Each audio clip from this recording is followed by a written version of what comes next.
நீ நான் காதல் சீரியலை பொறுத்தளவு நாளைய எபிசோடில் என்ன நடக்க போகுது அப்படிங்கிறத பார்க்கலாம்.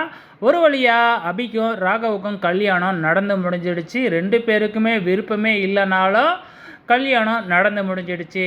இப்போ ஒரு பக்கம் நம்ம ராகவ் அபியை பற்றி தப்பாக புரிஞ்சு வச்சிருக்கிறாப்புல, முழு உண்மையும் தெரியாமல் அபியை பற்றி தப்பாக நினச்சி வச்சிருக்கிறாப்புல நம்ம ராகவ். அதனால் பயங்கர கோபத்தில் இருக்கிறாங்க. ஆனால் நம்ம அபிக்கு பார்த்திங்கன்னா அந்த அளவுக்கு ராகவ் மேலே கோவம்லாம் இல்லை. சமீப காலமாகவே நம்ம ராகவ் அபிகிட்ட நல்லபடியாக தான் நடந்துக்கிட்டு வராரு. நேம் கூட ராக்கி பாய் அப்படின்னு வச்சுருக்கிறாங்க. ஆனால் இப்போ கல்யாணத்துலேருந்து நம்ம ராகவோட நடவடிக்கையை வேறு மாதிரி இருக்குது. எதுக்காக இப்படி இவ்வளோ கோவப்படுறாரு அப்படிங்கிற மாதிரி பார்த்திங்கன்னா அபிக்கு ஒரு சில டவுட்லாம் இருக்குது. அதுக்கு ஏற்ற மாதிரி பார்த்திங்கன்னா நம்ம அபிக்கு பார்த்திங்கன்னா புரியாத மாதிரியே நம்ம ராகவ் பேசிக்கிட்டே இருக்கிறாப்புல. இவர் எதுக்காக நம்மளை பற்றி இப்படி பேசுகிறாரு அப்படின்னு தெரியாமல் புலம்பிக்கிட்டு வேறையா இருக்கிறாங்க.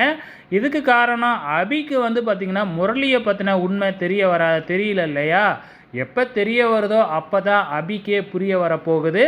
ஸோ கூடிய சீக்கிரத்தில் இதெல்லாம் நடக்க தாங்க போகுது. வெயிட் பண்ணி பாருங்கள்.